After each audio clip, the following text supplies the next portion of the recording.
متولات رب سے بوئے باید روخانه شي چې څومره مسلې شوي دي د دې دیوالو تر شا چې څومره معاملې شوي دي موږ یې نه منو که هغه که چا دا کړې ده چا چې د بل سره زموږ د سر سودا کړې ده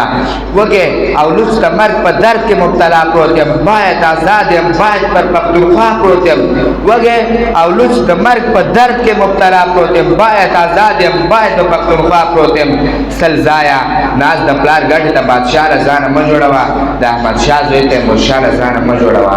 ناز د پلار ګټې ته بادشاه له ځانه مه جوړوه د احمدشاه زوی ته تیمورشاه له ځانه مه جوړوه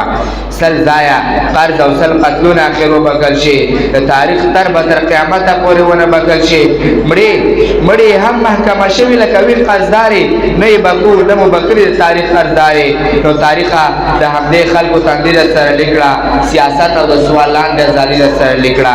د انقلاب او تاتارې په سیخ کې وټومبلو بیا جهادي بازي پیري په سیخ کې وټومبلو افغانستان یې د باروتو په لمبو کې وسو زمونږ ارمان یې د باروتو په لمبو کې وسو د همدوی شو دا وطن دوی هم چنان راوستي چا روسان راوستي او چا امریکایان راوستي پر موږ ملکونه ورانوي او جوړوي پر موږ بارود را چلوي او چلوي پر موږ ټپوي پر شا جګړې ته مو به داد وباسي د واک او ویش په وخت کې ولې موږ له یاد وباسي پر موږ الزام ده چې د بل ژبې ته ستنې وهي لعنت په هغو چې اور ته څوک لمنې وهي پر موږ ملکونه ورانوي او جوړوي پر موږ بارود را چلوي او چلوي پر موږ ټپوي پر شا جګړې ته مو به داد وباسي د واک او ویش په وخت کې ولې موږ له یاد وباسي پر موږ الزام دی چې د بل ژبې د ستنې وهي لعنت په هغو چې اور ته څوک لمنې وهي تلو چې هر څه کوي ودې کې پروا نه لري څوک پرې نیوکه تعصب او د پادشاه نه لري تلو چې هر څه کوي ودې کې پروا نه لري څوک پرې نیوکه تعصب او د پادشاه نه لري خو تر ګواښ لاندې د شمشاد او د ژوندون